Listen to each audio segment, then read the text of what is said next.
प्रतिप चंद्रलेखे व वर्दी विष्णु विश्ववंदिता शासून शिवशैषा मुद्रा भद्राय राजते मुद्रा भद्राय राजते। नमस्कार, माझे नाव डुबे श्रद्धा केशव आवलगावकर। होऊ घातलेले 20 नोव्हेंबरच्या होणाऱ्या विधानसभा निवडणुकीच्या प्रचारासाठी उपस्थित असलेले आमदार प्राध्यापक रमेश पाटील बोरनारे सर व उपस्थित असणारे व्यासपीठ व गावातील वडीलधारी मंडळी, येणाऱ्या निवडणुकीत बोरनारे सरांना आपल्याला का मतदान करायचं हे सांगण्यासाठी मी इथं उभी आहे।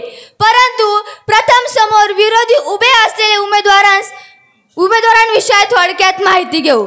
2009 साली उमेदवाराने विधानसभा लढवली, त्यात ते पराभूत झाले। त्यानंतर 5 वर्ष ते आपल्या गावात कधीच आले नाही। त्यानंतर पुन्हा 2014 साली हे उमेदवार पुन्हा विधानसभेत निवडून उभे राहिले। त्यानंतर 10 वर्ष ते आपल्या गावात कधीच आले नाही, कोणत्या सुखातही नाही, कोणत्या दुःखात नाही। आता पुन्हा येणाऱ्या 20 नोव्हेंबर 2024 ला उभेच आहे।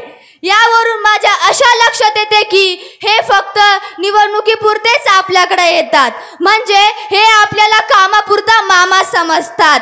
यांच्याकडे कुठलेही विकासाचे विजन नाही, फक्त एकच विजन आहे, ते म्हणजे पक्ष लढवणे, सरांवर आरोप करायचा व स्वतःची पोळी भाजून कविलाय प्रयत्न करत आहे।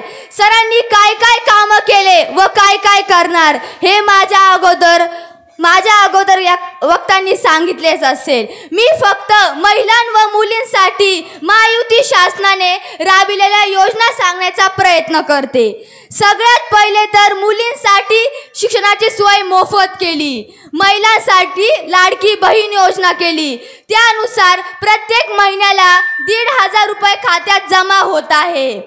भविष्यात 2100 रुपये जमा होणार आहे। सुकन्या समृद्धी योजना, मुलींसाठी शाळा व महाविद्यालय शिक्षणासाठी प्रवासात 50% सवलत, त्यानुसार प्रत्येक महिला प्रवासात 50% सवलत मिळत आहे।